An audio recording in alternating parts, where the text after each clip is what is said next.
Hi everyone, welcome to my advice channel. Thank you for joining me, and here are today's questions. Hi there, this is more of a question as opposed to asking for advice, but may I ask if anyone has cut off members of their family and what led up to your decision? My mother never apologizes and constantly gives me the silent treatment when I make a decision against her own. She somehow manages to turn everyone against me, and I cannot do this crap anymore. I personally have cut off several family members. The reasons were backstabbing and doing very vile things to me personally, as well as to other family members. I've never cut off an immediate family member.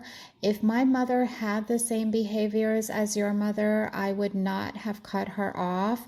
I would have discussed this issue with her, and if the behaviors did not change, I would have just decreased my interactions and accepted her the way she was.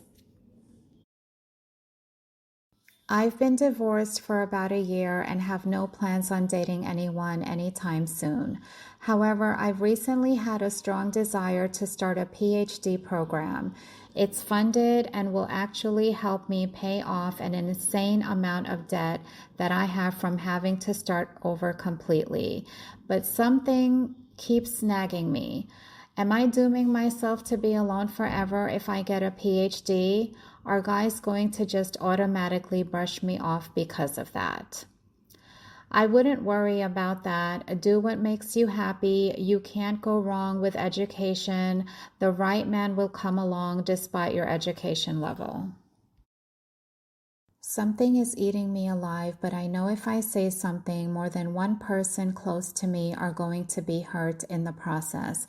But if I keep quiet, I'm also afraid they could get hurt. It's a no-win-win situation.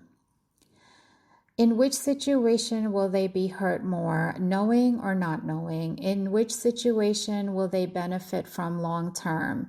Is this something that will cause them pain, but something they have a right to know? If you were in their shoes, would you want to know? Ask yourself these questions, then decide what you think is the right thing to do. I can't provide any further advice due to the lack of context. I work at a hospital, and sometimes I see staff taking deceased people to the morgue.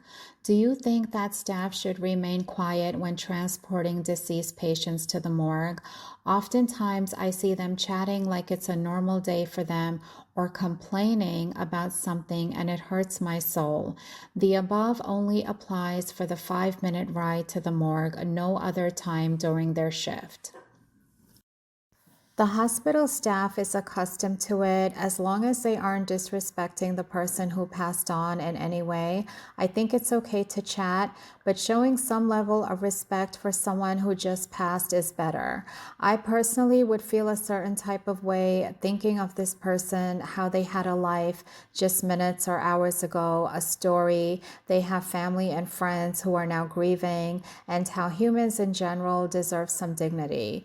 I would take a few minutes to show some respect for the deceased person as well as sympathize for the families. So I completely understand where you're coming from.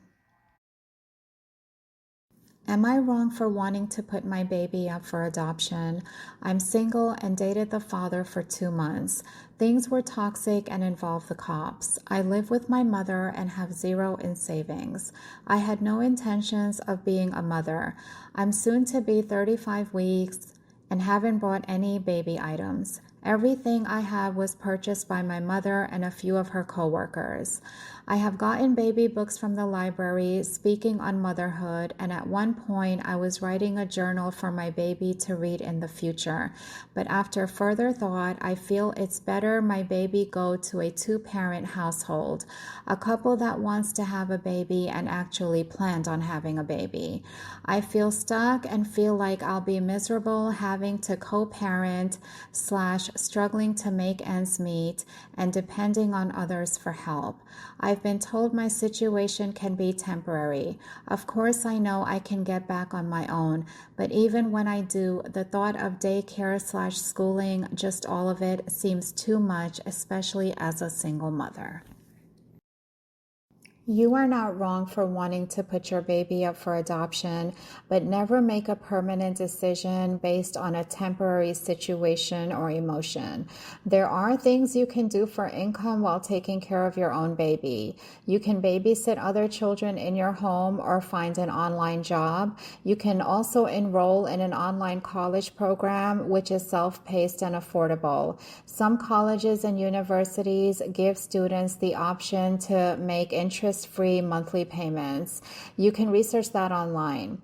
Since you are still living with your mother, you don't have to worry about bills and you would have some level of support. So consider yourself blessed instead of it being something negative. I wish you and your baby the best. Posted here before about trying to converse with my father, and you all basically put the blame on me, but how in the hell do you tolerate this stuff? I came over and visited today, and some of the questions were the following.